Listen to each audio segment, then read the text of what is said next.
All right. Welcome to this episode of Hammering Down. I am your host, Kaylor Hodges, and I am joined by a very special guest, the pride of New Hampshire, MLS, a defender of the year, capped by the U.S. men's national team, and most importantly, apparently played basketball at Duke. Did not know that. And president of the Birmingham Legion, Mr. J. Heaps. How are you doing? Good. Yeah, I got my Coach K behind me. I'm ready to go. But when you say New Hampshire, I always get thrown by New Hampshire because I was born in New Hampshire and I lived most of my life in Massachusetts, but I still have family in New Hampshire. So every time I go back there, they say that they claim me. So it's kind of funny.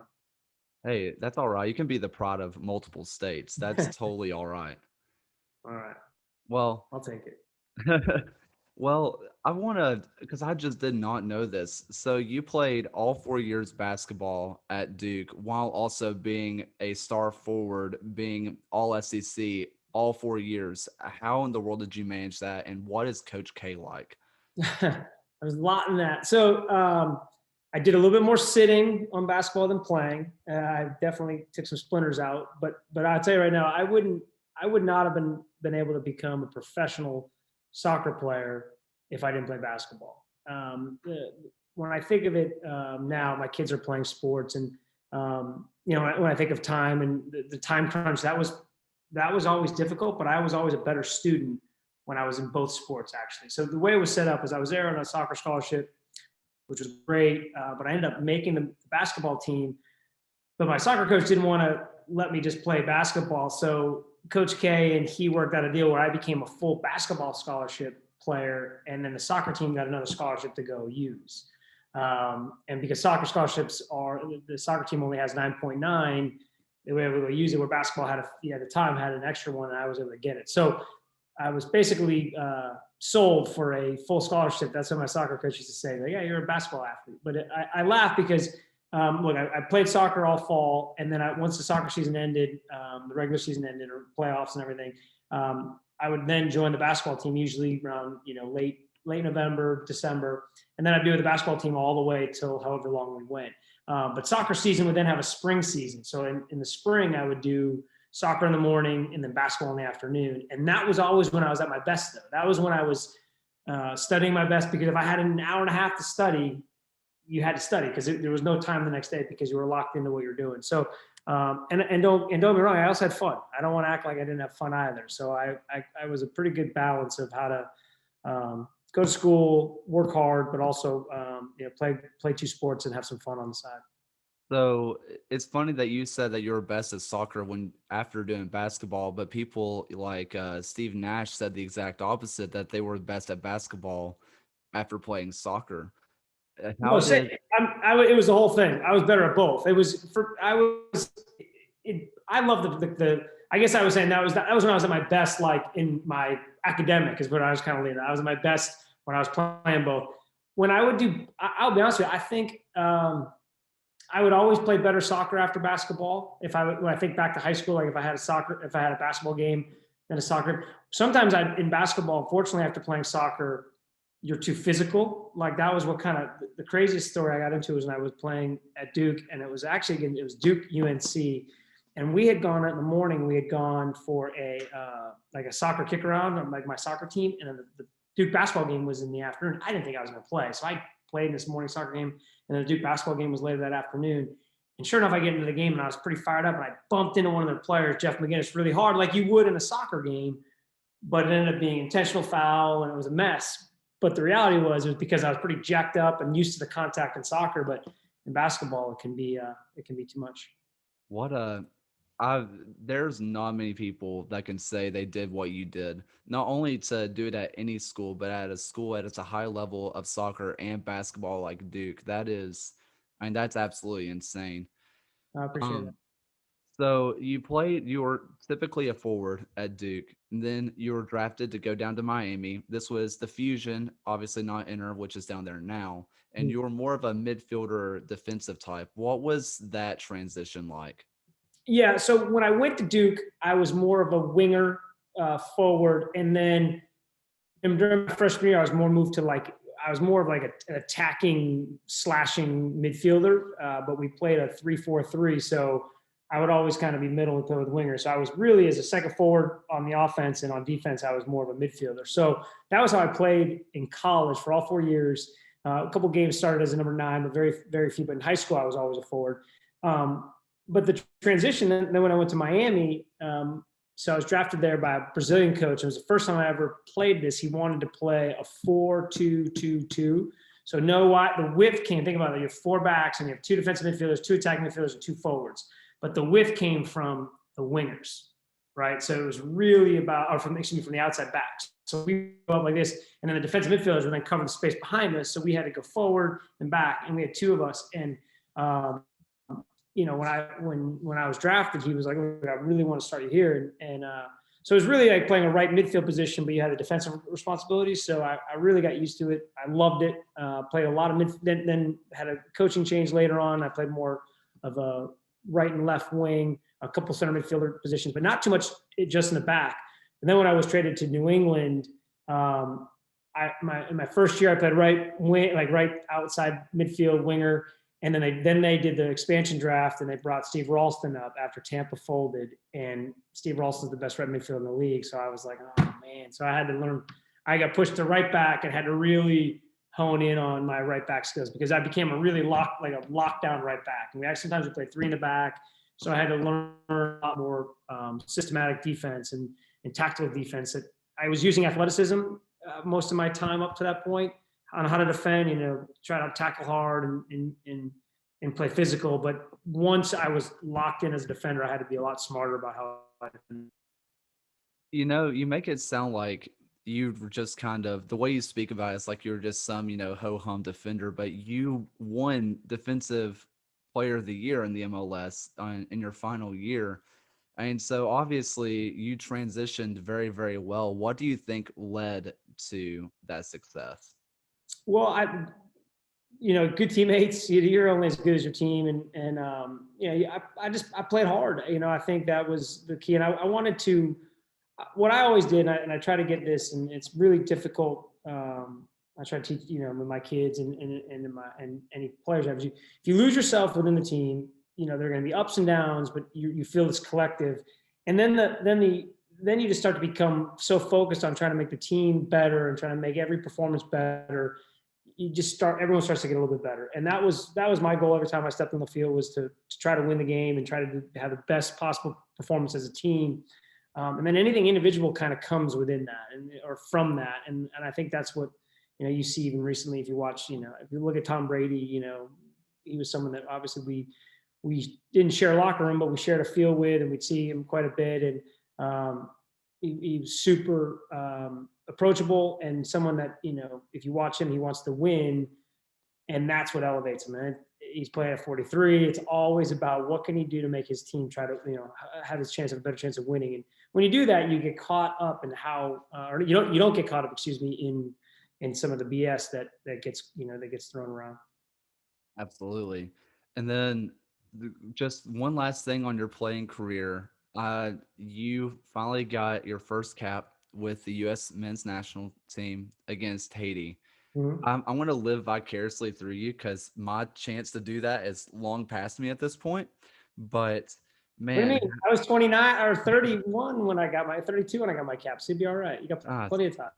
all right. Well, I'll start training as soon as this interview is over. But just how excited were you? I can just imagine me. I would probably get a red card in the first minute, because I would just go studs up immediately from being just so excited. Well, it was a long time.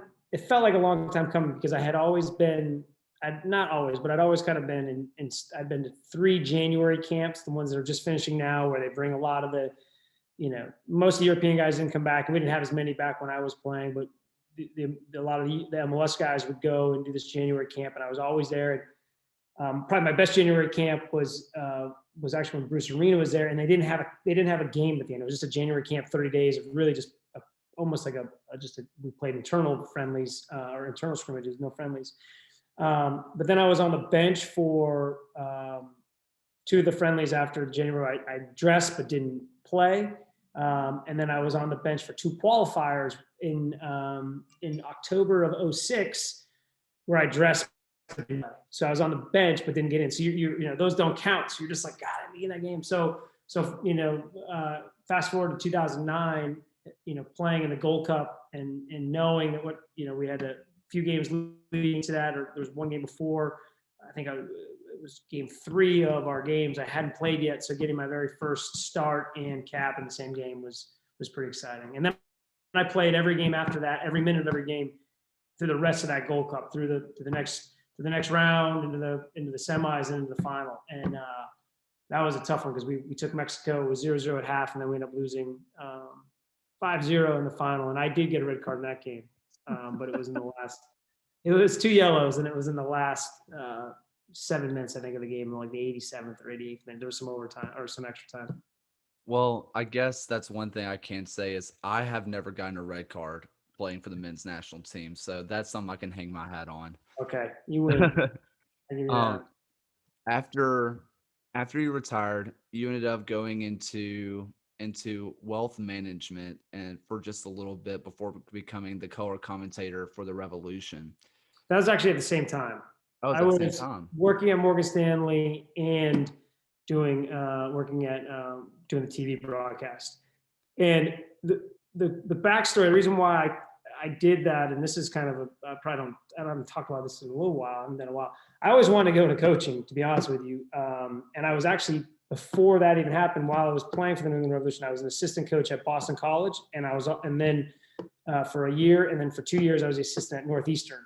2 of my former club coaches, one was Ed Kelly at Boston College, the other was Brian Ainscough at Northeastern. So I really want to do that because in 2007 or 2006, I remember because I missed the penalty year, the MLS Cup. On the way there, I was basically approached to become an assistant coach at Duke, right, as a soccer coach. And I thought about going back and becoming, I almost maybe ending my career early to go back and be an assistant coach, to eventually, be in a position to be a head coach in NCAA. And what happened in the next year, I missed the penalty kick, wanted to keep playing, and I was kind of torn, kept playing. But in the subsequent years, you remember the whole Duke lacrosse? I don't remember there was the Duke lacrosse incident and scandal, as you say. But what that did was it scared me sideways because I knew the coach, the lacrosse coach, pretty well. And he was home watching a movie with his daughter and his wife and daughter. And, the lacrosse team had a party that got out of hand, and ended up, obviously the story is that it ended up coming back later that there was nothing happened that was to have said have happened, but didn't matter. The players all, some of the players left, the coach got fired, so there was just things you couldn't control. So that scared me into going in to be a coach in college. I mean, it really was like, wait a minute. And at the time I had a wife and 3 kids, and I'm like, God, and here he is. This is, the Duke lacrosse coach. He had been to 4 Final Fours. 99% of his players graduated. I mean, it was like one kid in his entire tenure, and he did everything right, except the players were kids. They acted out, and there's only so much you can control. And I lost sleep over that. So that was why I ultimately said, you know what, I'm gonna see if I can control my next steps. A little bit more on what I went to college for, which was finance and econ. I was an econ minor. So before I was drafted in MLS, I had a job offer at Morgan Stanley and another firm in New York. And I ultimately decided not to take those to go pursue a soccer career. So I started to revisit that, started working with a firm in Boston in Morgan Stanley, and really enjoyed it because it was something I knew how to do, something I enjoyed. But and this goes back to why I know I was doing color commentary and working at the same time, because I was watching the game as a commentator very differently, because I was, here I was saying, no, I'm going to go down this road, and I'd watch the games, and I never really wanted to become a coach in MLS. It was a coach to kind of go the college path. And next thing I'm watching MLS games, I'm watching everything, and I'm just for 2 years, I just took a lot of notes about tactics, about seeing the game from up here as opposed to even on film, just watching it from a different lens.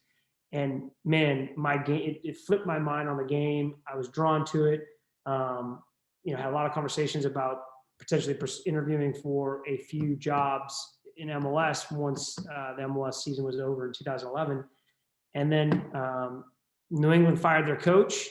I got, hey, I heard that you were interviewing at different places. Would you come here and have a conversation with Mr. Kraft about it? And next thing I know, I'm the head coach of New England Revolution. But that's how, a lot of people think that I was, it was a first time coaching job. It really was it was my first head coaching job, but I had been an assistant at two other places, had really really focused on me in that path. I mean, I was going and seeing Coach K in my off seasons and watching him break down film, watching him work with his team. So I really had a coaching mindset, but got a little bit sidetracked because of kind of the NCAA process and how that works. So that's how I got back into it. But when I did, I was ready to get back into the game pretty quickly.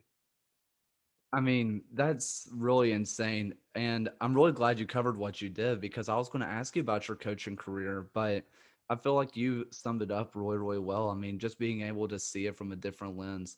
That's what a lot of great coaches I've heard that were players were like, I was able to watch it as just a different way. And then suddenly it all just clicked. Yeah. But as your wealth management and all that stuff, how has that helped you as a president of a club now with the Legion? Because I feel like that's half your job is making sure the finances don't burn to the ground.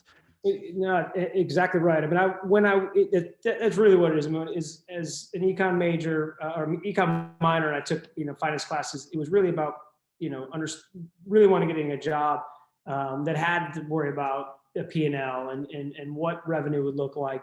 But it started when I was the head coach of New England Revolution. Was I really had a good understanding of the cap. I felt like the MLS salary cap which is strange and always evolving, but I just had it.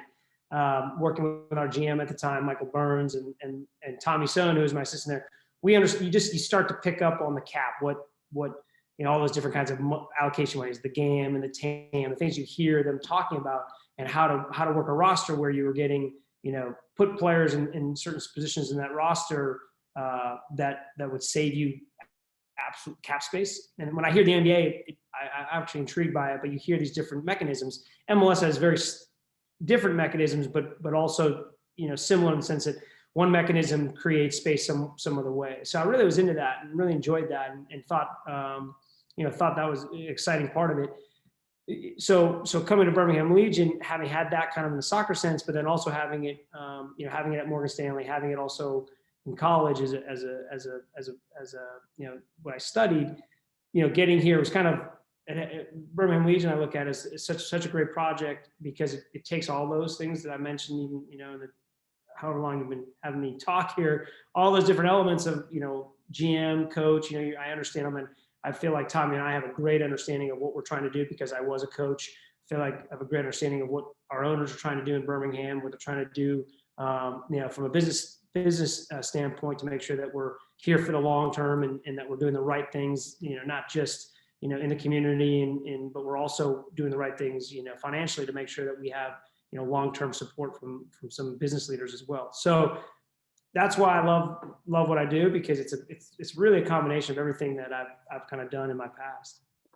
So, just something financially that I thought was interesting, and obviously this was never reported by any of the clubs, but it was reported through the Athletic. Was Bolu's signing was taken for a $15,000 transfer fee, which the idea of a transfer fee is so foreign in the U.S. soccer landscape. The closest thing I can think of with the club is whenever we got Matt Van Okel, he was traded for money, not a transfer fee. How does that work in USL, and is that an accurate reporting? So the Matt Van Okel was not. There was no money exchanged. We took on his contract, and they're just the way the contracts were. They were set up differently. But in doing so, we agreed to to modify his contract. But there was no money exchange with Oklahoma in that one. OKC. With Bolu, there was an actual purchase of his rights, and then his contract was transferred over, but it really wasn't transferred. It was then on the club to work a new contract out, so to speak, with Bolu If they don't, then he would come back to us. But it's kind of two-pronged. It has to be both. And it was a good opportunity for him. We were, Bolu was a great guy, great person. We wanted for him. He played a lot of center back for us. We were looking to get a different center back, so he was going to be probably put back into midfield. And we also wanted to kind of, you'll see in our roster, you're going to see Mikey play a little bit more midfield. So we were circling on that position, and the conversation. I know Miami pretty well. Paul Dalglish, great guy. So we started talking about it, and he fit exactly the profile they were looking for. And we over a few conversations were able to agree to terms. And I credit, we felt like it was a win-win three ways, right? Birmingham Legion was able to profit. Bolo went to a situation where I think he's excited about, and Miami was able to be in a position where they wanted to get the guy they wanted. Man, $15,000 is no small amount. You look at the stuff in the Premier League and it's large amounts, but $15,000 is no small amount at all. I know for me, I'm personally saving up for an engagement ring, and man, if I had $15,000, dude, my life would be so easy. Bling bling, huh? Yeah, but Don't put it on credit. Save up. not That's a better idea. Credit. not credit, I promise. No debts yet. College is trying its best though. Um, So, last thing before I let you go, thank you again for joining us. What is your goal for this season when it comes to working with the community? What kind of community outreach are you looking to do? And is there anything specifically you would like to say to the Birmingham Legion fans about this upcoming year? Oh, all right. These are good. So I feel like everything, our community is, we talk about our three pillars: passion, pride, community. Community is something we think about every day. And there's different ways we feel that we're interacting with our community. There's obviously our fan engagement, and kind of trying to find some of their passions to make sure that we're able to impact in a way that, the kind of the organic feel of our club. And so we talk about that quite a bit. One of the things, that we feel that is taking a little bit of a step back. COVID has just definitely impacted our ability to get our players into communities, like to do more clinics, to do more outreaching things, because there's protocols that just don't allow for it, right? The USL, when we do our deal, just like Major League Soccer and all these, when you sign a collective bargaining agreement or have agreements within those, that you have to, there's protocols you have to follow. So there's just, it's to be safe, and it's for safety reasons. So, but we really, my impact really is, I really want to get more involved in downtown Birmingham and in the downtown Birmingham school system, to make sure that our players are there and working to build an after school soccer program that would allow our players to be more interactive, but also bring the game of soccer to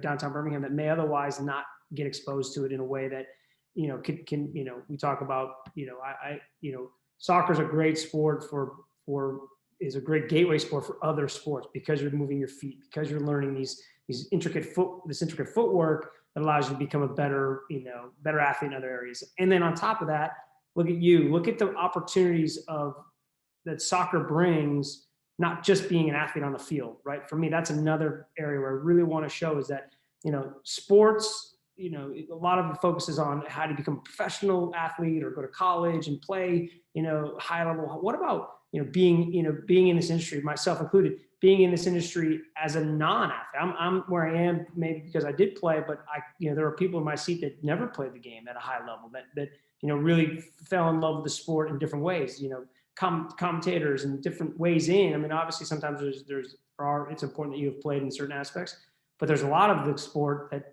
you never played the game at all, and they can really have a career in a sport. And so how do you bring that and showcase that? So it's not just saying, hey, you have to be a great athlete to have a passion for sports. You can be, a great writer, a great, great analyst. So there's a lot to the game that I think we can bring. And so we started, hopefully creating opportunities to showcase that in the right times. And we've talked to a few community partners in doing that with our sponsors, and then hopefully we can get into that later part of this year, because I think once COVID is hopefully calming down and we can start to really get back to normalcy, those are areas we really want to focus. Well, I'm really looking forward to that. I know the city of Birmingham's looking forward to that, and its whole metro area will certainly benefit. I mean, Birmingham's showing off to the world right now with 3 players getting, national team caps in the last. Keep your eye on that too. That's another thing that I'm excited that we are doing is we will, we've mentioned it, and you see our Legion FC Academy piece, but the reality is we want to be a kind of a bridge to those other opportunities, but also allowing, if a Tanner Testament or a Chris Richards, when it's time for them to go to that next academy level, that's great, but they don't have to go there right away. They can still stay in Birmingham to really, we're going to create a training environment that we know other MLS. I mean, I helped write some of the programming that was in MLS Academy up in New England, right? And it's very similar across DA academies and MLS. So we know there's going to be training environments for some of these kids that don't have to go away to Dallas when they're 14 or 15. Maybe they stay here a little bit longer. But if the right opportunity comes, we want to be in a position to